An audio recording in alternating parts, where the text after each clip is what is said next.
Salut à tous les bolidaires, j'espère que vous allez bien. Je viens un petit peu aux nouvelles. Bon, dans cette vidéo, il n'y aura pas beaucoup de concret.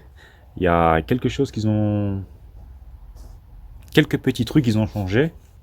En ce moment, le projet est un petit peu en attente parce que il y a deux trucs en cours.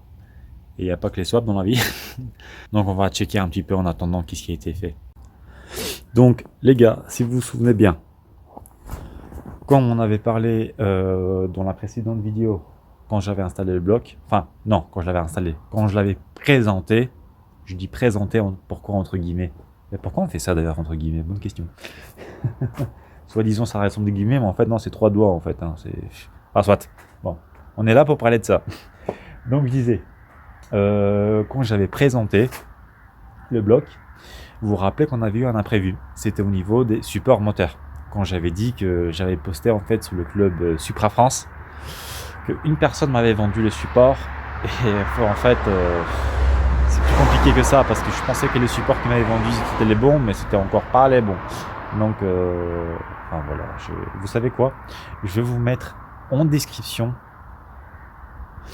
la référence du support gauche et droite de Supra Biturbo parce qu'en fait il y en a plusieurs, même sur les Supra il y a plusieurs types de supports et là-dessus c'est vraiment un type de support spécifique, je précise bien, qui va avec ce kit là, donc le kit swap de JZ RX8 que j'ai acheté.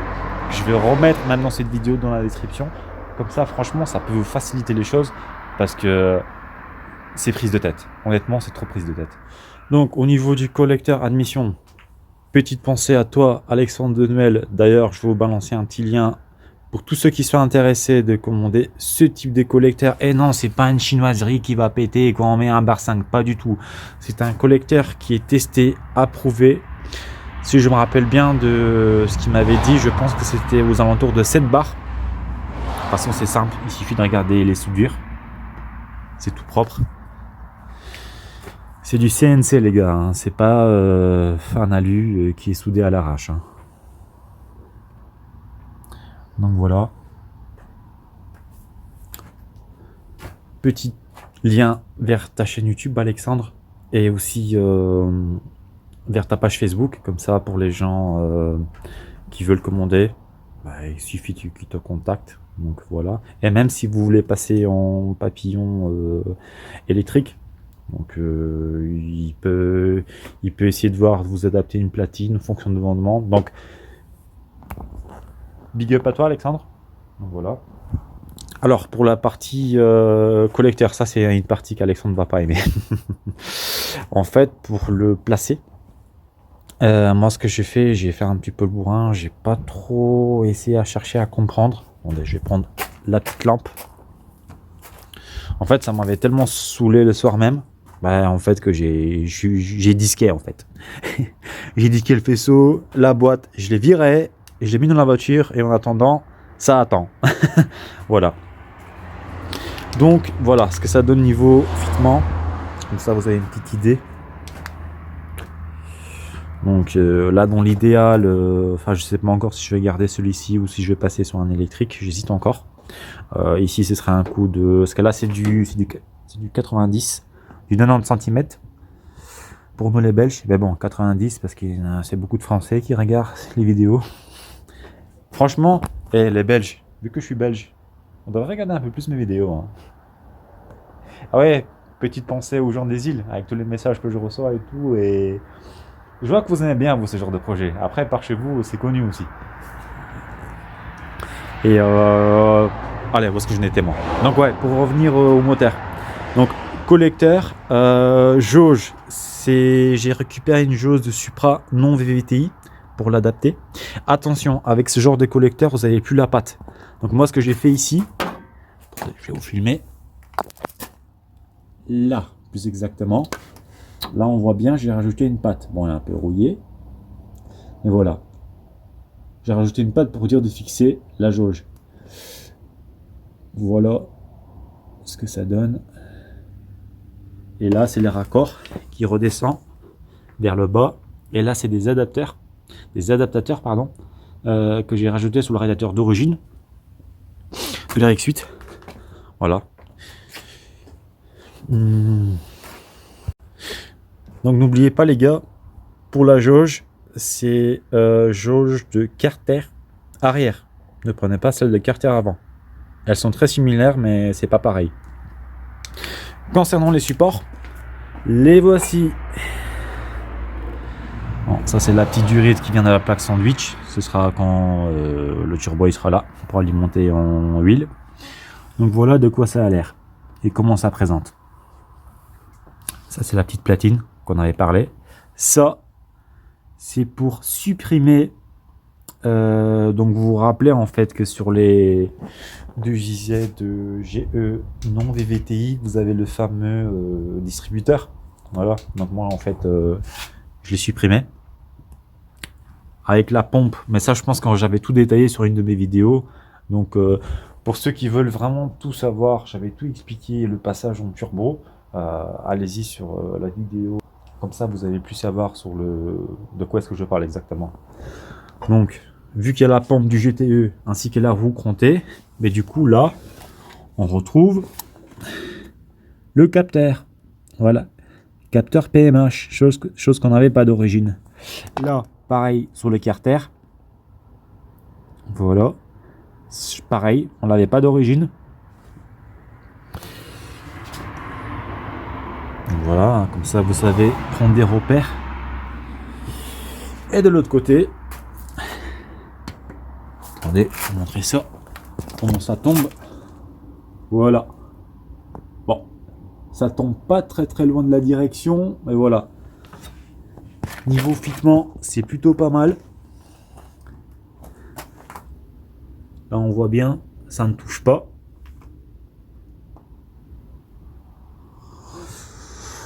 Donc franchement, je suis assez content.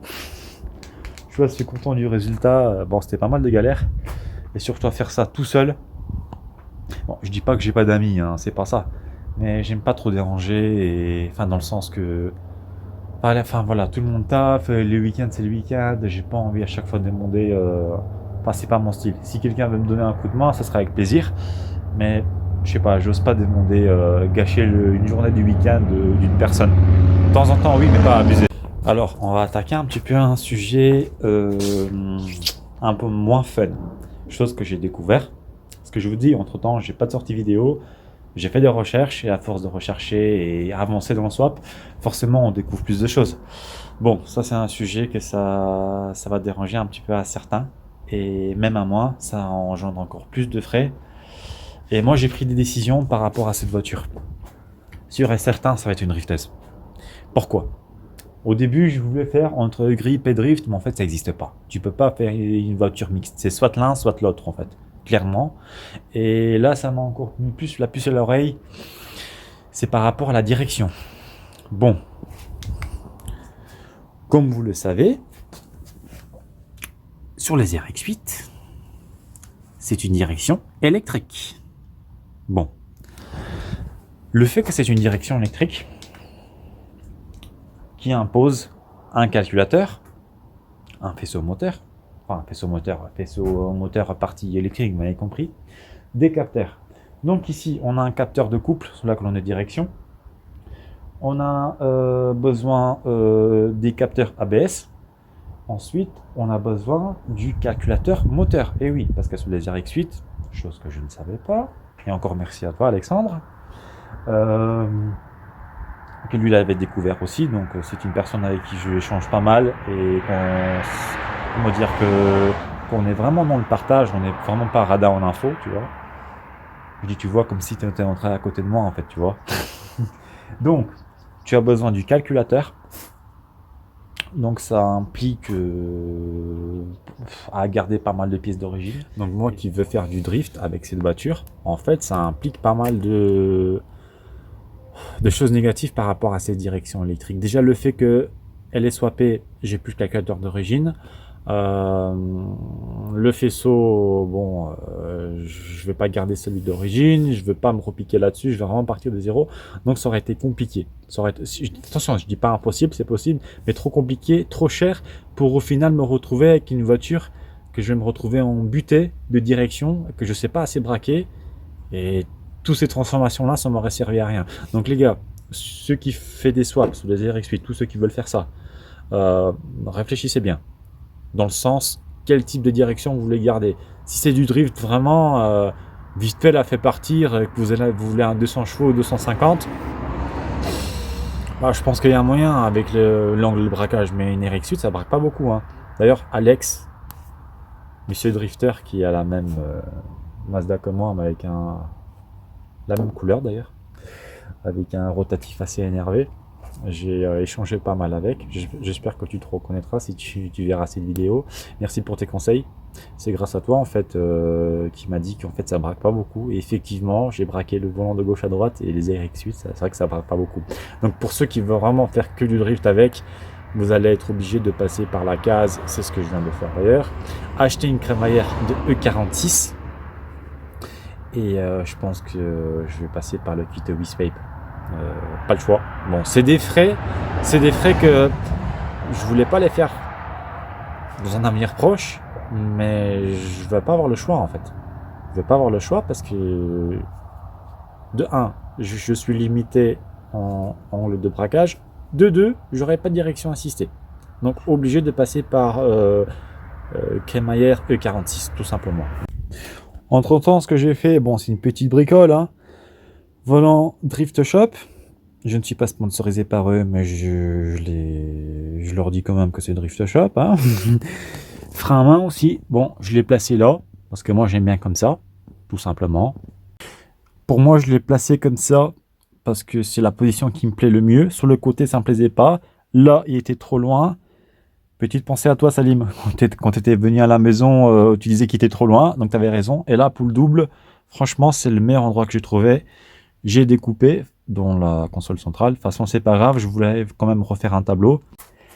Pour ceux qui se posent la question, pourquoi? Alors, je pense que bon, vous allez dire, c'est pas bien de spoiler, mais je vais le faire quand même. Dans la prochaine vidéo, je vais parler un petit peu d'un autre sujet que la voiture, mais ça a un lien tout autant. C'est Assetto Corsa. C'est le simulateur. C'est un simulateur.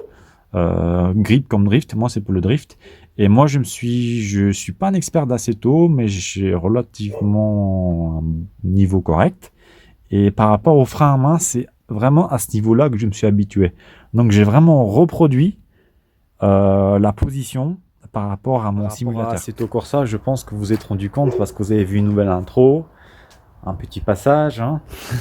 Et je pense que oui, certains l'ont compris. Donc, on va aborder un petit peu le sujet d'Assetto. Ce que je vous dis. Hein,